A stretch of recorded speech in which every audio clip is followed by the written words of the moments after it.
ও ফ্লাডর সময় রে ভাই সিলেটের জমিন আমি ওয়াজ করি আইলাম, দুইজন আল্লাহর বান্দা আয়া আঞ্জা করি দরিয়া চকুর ফানি ফালে খেলা হুজুর দোয়া করিও।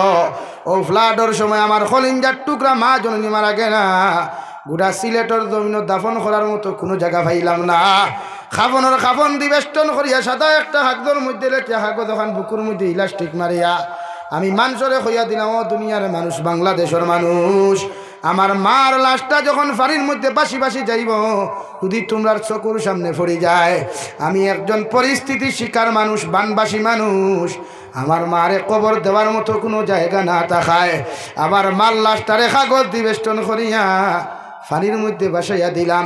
যদি তোমাদের এলাকার মধ্যে কোনো জায়গা হোক না, তোমরা তুকাইয়া পাও, আমার মার জনতার নামাজ খান্তা পড়াইয়া তোমরা আমার মার লাশটারে কবর দাফন করিও। সুবহানাল্লাহ। তোমার তো আল্লাহ মৃত্যু দিতে পারে, মানুষের লাশ টুকাইয়া ভাইতো না।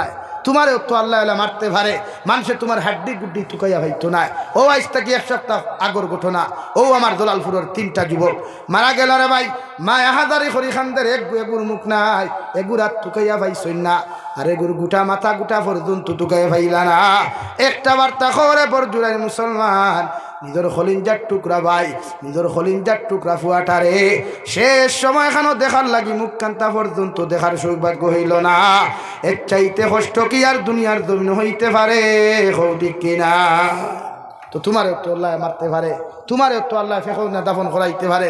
তুমি আর এক বেটার জনজাতে ইয়াহো হুকনা দোলা টুকা, ওখানে তোমার দায়িত্ব আসলো, কর্তব্য আসলো, যখন তারে তুমি কবর দাফন করবাই, দইয়া আত্মে সুন্দর করে সেফ মাটিল, ফেক মাটিল, আর কবরের মধ্যে দিতে মিনহা খালাকনাকুম ওয়া ফিহা নুঈদুকুম ওয়া মিনহা নুখরিজুকুম তারাতান উখরা। তুমি যখন একজন কবরস্থানের মানুষের ফেক মাটি দিয়া যাইবাই, তুমি মারা যাওয়ার বাদেও দুনিয়ার মানুষে তুমি ফেকর সিজন মর, বান পানির তুমি সিজন মর, দুনিয়ার মানুষেও তোমার কবর ফেক মাটি দিতে একটা সেকেন্ডও দ্বিধাবোধ করতো নাই। ঠিক কিনা? নাকি অহংকারী না, তকব্বুরি না, প্রতিটা মানুষের রেসপেক্ট করেন, সম্মান করেন। হিন্দু, খ্রিস্টান, বৌদ্ধ, জৈন, নাসারা, ওরা আমাদের ভাই। প্রতিটা মানুষ গরিব হোক ধনী হোক শ্রদ্ধা স্যালুট করেন। এটা ইসলাম আমাকে শিখিয়েছে, ইসলাম আমাকে শিক্ষা দিয়েছে। জাতি ধর্ম বর্ণ নির্বিশেষে প্রতিটা মানুষের শ্রদ্ধা করার। হৌ সুবহানাল্লাহ, জোরে হৌ সুবহানাল্লাহ। লাগি মানুষের সামনে খাইও না, বালা বালা খাবার খাও, বালা কথা। আল্লাহ তোমারে তৌফিক দিছে, তারে দিছে না তার মেঠা, মগর তারে দেখাইয়া খাইস না রে ভাই। তার তো জবান আছে না, তারেও তো আল্লাহ একটা জিব্বা দিছে, তারেও আল্লাহ একটা মিশিল দিছে। তুমি যখন খাইবা, হে যখন চাইব, তার বালা লাগবো না খারাপ লাগবো? বলেন খারাপ লাগবো। তাহলে আল্লাহ তোমার এই অধিকার দেয় নাই এক মিসকিন মানুষের সামনে, অসহায় মানুষের সামনে বালা খাবার খাইতে তারে দেখাইয়া। লাগে আমার যুবক ভাইরা বেজার হইও না, তুমি তাই ইসলামের মেরুদণ্ড, তুমি তাই দিন লইয়া যদি আজ জিন্দাও, বড়দুরায় জমিনও কোনো দুর্নীতি থাকতো না, হিংসা থাকতো না, ফাসাদ থাকতো না, শুধু থাকবো দিনদারি ইনশাআল্লাহ। লেকিন নিজরে বদলাও, নিজরে চেঞ্জ করো না, মিজাজগু বদলাও না, মানুষের লগে তুর করি ব্যবহার না করিয়া সুন্দর করি ব্যবহার করুন না। ইসলামিক ব্যবহার তো সুন্দর ব্যবহার, ইসলামিক আদর্শ তো সুন্দর আদর্শ। আমরা বদলাইতে টেকা লাগবো নি ভাই, নিজের চরিত্র বদলাইতে টেকা লাগবো, ব্যবহার বদলাইতে টেকা লাগবো, কিচ্ছু লাগে না, নিজে বদলিলে সব বদলে যায়। লেকিন নবীর সুন্নতি ব্যবহার তোলা আসলো, রাস্তা বেটিয়ে যেতে হরুতা ভাইলে টান মারি কুলো লইয়া খোভালো চুমা খাইথা, নবীর দস্তে নবুয়ত রাত দি মাথা গোলা হাত দিয়া যাইথা। হাজারো মানুষ দাঁড়ে দিয়ে গেলে বুঝতে পারতা ই বাচ্চার মাথা আর দুনিয়ার খেওয়াত দিছে না। বিশ্ব নবী মুহাম্মদুর রাসূলুল্লাহ সাল্লাল্লাহু আলাইহি ওয়াসাল্লাম তান হাত মুবারক দিয়া গেছেন। সুবহানাল্লাহ। ফেক উড়া, ফানি উড়া, ময়লাওয়ালা কাপড় উলো উলো ইয়াক চুমা। এমনকি ঈদের দিন নবী দিন ঈদের হুজরা মুবারক থাকি মসজিদে নববীর যখন রওনা দিতরা, রাস্তার মধ্যে হাজারো এতিম বাচ্চা হলে খেলাইতরা রে ভাই। কত বাচ্চা ইনতে সুন্দর সুন্দর কাপড় হল লইয়া খেলাধুলা খতরা, পাশে একজন বাচ্চা বড় দবার রাও আহাদারি করিয়া খান্না খাটি করে। বিশ্ব নবী অধিকার খোলার বাল্লার বান্দা, ও ছোট বাচ্চা মানুষ এত খান্দন কেন খান্দন? তোমার কি বাবা নাই? তোমারও কি জমিনের মধ্যে মা নাই? আজকে নতুন কাপড় তোমার শরীরের মধ্যে দেখা যায় না। ও বাচ্চাটা ফরমাইয়া রাসূলুল্লাহ, আমার জমিন আমার বাবা না থাকার কারণে আজকে আমার লগর সারা বন্ধু বান্ধবে নতুন জামা লাগাইল, নতুন জুব্বা লাগাইয়া, নতুন জুতা খান্তা লাগাইয়া নবী ঈদের ময়দান, ঈদগার ময়দান খেলাধুলা করে। আমার খলিঞ্জার টুকরা বাবা না থাকার কারণে আমি নতুন কাপড় পরিধান করতে পারি নাই। এই জন্য বড় খান্দা খাটি করিয়ার সুবহানাল্লাহ। নবীজি আঞ্জা করিয়া তলিয়া ফরমাইন, আল্লাহর বান্দা, আমি নবীও বড় এতিম, আমি নবীও জমিন কোনোদিন আমার বাবারে আমি জমিনের মধ্যে দেখি নাই। 6 বছর বয়সে আমার খলিঞ্জার টুকরা মা জননী জমিন থেকে চলে গেলেন। আমিও বড় এতিম হইয়া জমিনের মধ্যে বড় হয়েছি। তাই আমি নবী এতিম অকলর কষ্ট জমিনও বুঝি। সুবহানাল্লাহ। বাচ্চাটারে কুলো লইয়া নিজের খান মুবারকর মধ্যে লইয়া বাড়ির মধ্যে গিয়া আয়েশা, আমার ঘরের মধ্যে যে জুব্বার কাপড়টা আছে, জুব্বার কাপড়টা 2 টুকরা বানাইয়া, একটা টুকরা দিয়া তুমি প্যান্ট বানাইয়া দাও, আর একটা টুকরা দিয়া তার জুব্বা বানাইয়া দাও। আর ও বাচ্চাটারে সুন্দর করে গোসল করাইয়া মিষ্টি মুখ করাইয়া আমি নবীর হাতখানো তুমি তুলিয়া দাও। আর তোমারে আমি কইয়ানো আয়েশা, আইজ থাকি গু তোমার ছেলে, আমি নবী মুহাম্মদুর রাসূলুল্লাহর ছেলে। ও বাচ্চা, তোমারে কইয়ার আজকে থাকি তোমার বাবা তাহুক আর না তাহুক, মা তাহুক আর না তাহুক, মগর আমি বিশ্ব নবী তোমারে কইয়া দিয়ার আজকে থাকি তোমার বাবায় আমি পরিণত হইলাম, আর আমার আয়েশা তোমার মা। সুবহানাল্লাহ। কত মায়া, কত আদর্শ, আখলাক, মোহব্বত আসলো ওনার ভিতরে। আমরা কিতাব আমরা চাই ভাই মরি গেলে বাত্তি লাত মারি বাড়িতে বার করা যায়নি। আমরা চাই বোন মরি গেলে গিয়া বোনের বাইকনা বাগনিত সম্পদ কিলা মারিয়া খাওয়া যায়। আবার লম্বা লম্বা ফুটানি আর গোভার জিম্মা বাড়াইলে সাদা ফাঁকিলে আগর সব খালি করে আমি বই থাক গিয়া করিও না ভাই। এতেই মখলরে মহব্বত করো, এতেই মখলর হক নষ্ট করিও না। শরীয়তের মাসলা হইল, তোমার ভাইও যদি মারা যায় আর বাইর হরুতা যদি এতিম তাহই, বা তোমার বাপ মারা যায়, তোমার ভাই একটাও যদি এতিম থাকে, না বালিক থাকে, তুমি খতম পড়াও, সদকা করো, তিলাওয়াত করো, সিন্নি করো, মগর তার সম্পদ আলগাইয়া থইয়া বাকি সব করবায়। তার সম্পদ তাকে 1 ইঞ্চি লাগানি যাই নাই যতক্ষণ পর্যন্ত হে বালি হইত নাই। তোরা কিতা করি সারামভাবে শুরু করি দেয়, গীতা করিও না ভাইয়াই। আবার মাথায় আপনারা মনে হয় কষ্ট পাই নিশ্চয়, গীতা করিও না। এতিম অখলর হক বুঝাইয়া দিও, মিসকিন অখলর হক বুঝাইয়া দিও। প্রতিটা মহব্বত করনেওয়ালা জাত বনো না, প্রতিটা মানুষের মহব্বত করনেওয়ালা মানুষ বনো না। দুনিয়ারে জয় করতে হইলে একটাই দরকার, আমাদের জবান ঠিক করা আর অন্তরখান পবিত্র বানাইয়া মানুষের ভালোবাসা। ও দুনিয়া জয় জীব মানুষ আমাদের ধর্ম দিকে মুগ্ধ হইয়া আমাদের ইসলাম ধর্মাবলম্বীদের সাথে আইয়া মিশিয়া এই তার ধর্ম ত্যাগ করতে বাধ্য হইব ইনশাআল্লাহ। যখন আপনার ব্যবহার ঠিক হইব, আপনার অন্তরখান হিংসা মুক্ত হইয়া জাতির সামনে মহব্বত আপনি উপস্থাপন করতে পারবা। বুঝা জাননি ভাইয়া? লাগি প্রতিজন মানুষের নবীর লোকের রিলেশন লাগাইতাম, সবে লাগাইতাম ইনশাআল্লাহ। নবীর লোকে জন্নত যাইতাম, জন্নত যাইতে কিতার খাম, সুন্নতর খাম। আর সুন্নত তখন পালন করবা, অটোমেটিক নবীর লোকে রিলেশন হইব, মহব্বত হইব। আর নবীর মহব্বতর ভাগল দেই নইবা, ইন জন্নত যাইবা না দুদক যাইবা। ওয়াইস কুরুনি নাম শুনছলাইনি? হজরতে ওয়াইস কুরুনির নাম শুনছ? ওয়াইস কুরুনির মতো মানুষ জীবনে কোনোদিন নবীর লোকে দেখা নাই, নবীও কোনোদিন ওয়াইস কুরুনির মতো মানুষের জমিনও দেখলা না রে ভাই।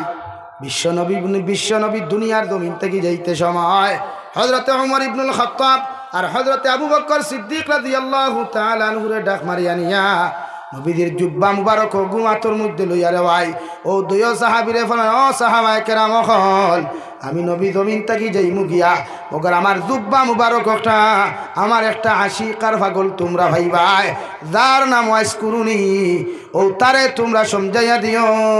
সুবহানাল্লাহ। সাহাবায়ে কেরাম বলে আরফনিয়া রাসূলুল্লাহ, ওগো আল্লাহর নবী মুহাম্মদুর রাসূলুল্লাহ, জন্মলগ্ন থাকি আপনার লগে দিনের কর্ম করিয়া যাইয়ার, মেহনত করিয়া যাইয়ার, আপনি আমরা আপনার জুব্বা মুবারকটা না দিয়া ওয়াইস কুরুনি খেয়ে আপনিও দেখছেন না, আমরাও দেখছি না, এর বাদেও আপনার জুব্বা মুবারক ও ফাগলটা আপনি দিয়া যাইতরা। একটা বার্তা কি ওয়াইস কুরুনির পরিচয় আমরার সামনে তুলিয়া ধরতে পারোয়া।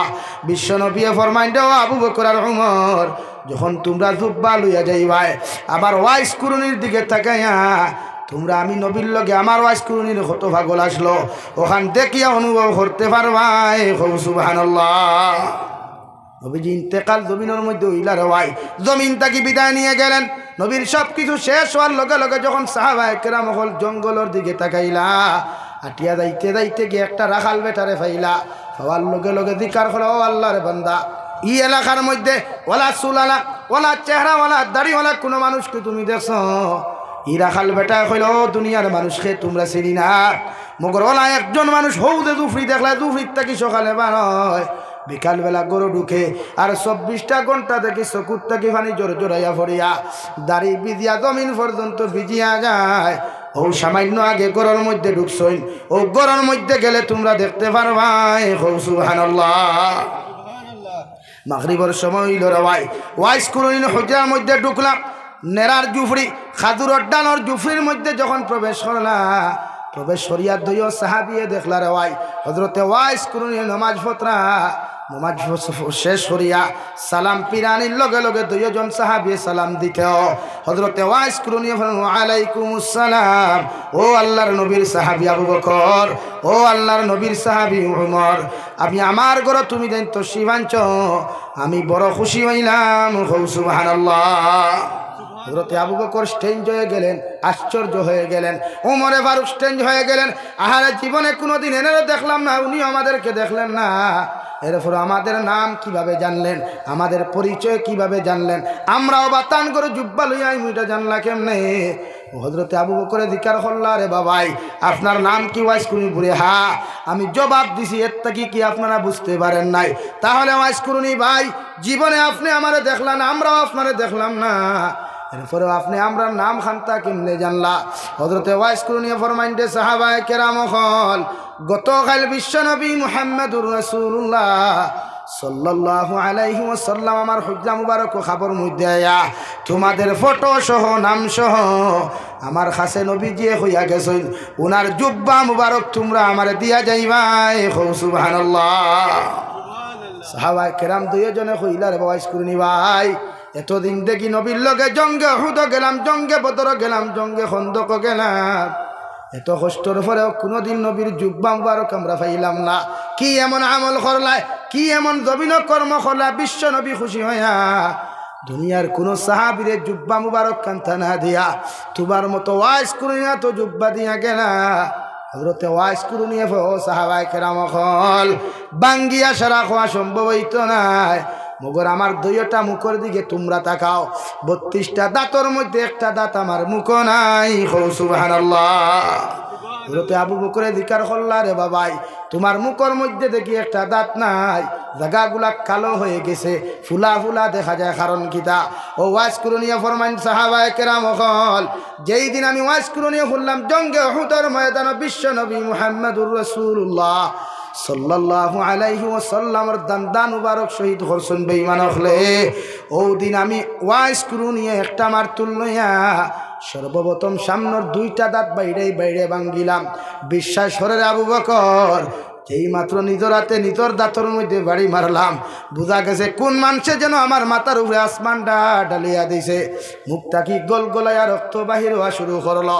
আবার চিন্তায় পড়ে গেলাম, ওই উহুদের ময়দানে বেঈমানের বাচ্চাতে নবীজির সামনের 2 দান শহীদ করলা নাকি 2 দান শহীদ করলা? আমি সহ্য করতে পারি নাই। আবার আমার নিজের হাতে মারতুল দিই বাইরেয়া 2 কি আরো 2টা দাঁত ভাঙ্গি ফেলাইলাম। ও সাহাবায়ে কেরাম হল, একটা একটা করিয়া আমি ওয়াইস কুরুনি 32টা দাঁত ভাঙ্গিয়া ফেলাইলাম। এত কষ্ট, এত নির্যাতনের কারণে কয়েকদিন পর্যন্ত মুখ মেলিয়া মারতে পারি নাই, কয়েকদিন পর্যন্ত খানি পর্যন্ত খাইতে পারি নাই, কয়েকদিন পর্যন্ত পানি পর্যন্ত পান করতে পারি নাই। এত কষ্ট করার পর বিশ্ব নবী মুহাম্মদুর রাসূলুল্লাহ সাল্লাল্লাহু আলাইহি ওয়াসাল্লামের পাগল আমি জমিন হইলাম। আবু বকরে ফরমান, ওয়াইস কুরুনি, আল্লাহ তোমার এত ভাগ্যবান বানাইলা, তোমার মতো মানুষের বিশ্ব নবী জুব্বা মুবারক দেওয়ার মানে হইল, ও জুব্বা দিয়া যখন তুমি কবরের মধ্যে শায়িত হইবাই, আল্লাহর কবরে তোমার লগে খারাপ ব্যবহার করতো নাই। সুবহানাল্লাহ। কি পাগল আসলা, কি আশিক আসলা, নবীজির জীবনে দেখছই না। এর বাদও দান দান ওয়ার দান দান দে বাঙ্গিয়া একটা একটা করিয়া বাঙ্গিয়া জমিনে ফালাইয়া নবীর মহব্বতর পরিচয় দিছই। আমরাও নবীর লোকে জন্নতে যাইতাম, আমরাও কিছু জিনিস নবীর লোকে পরিচয় দিতে রাজি আছি ইনশাআল্লাহ। আরো দূরে হই ইনশাআল্লাহ। আমি দোয়া করি লাইতাম, বড় চান্দা হইতাম নাই, মসজিদর লাগি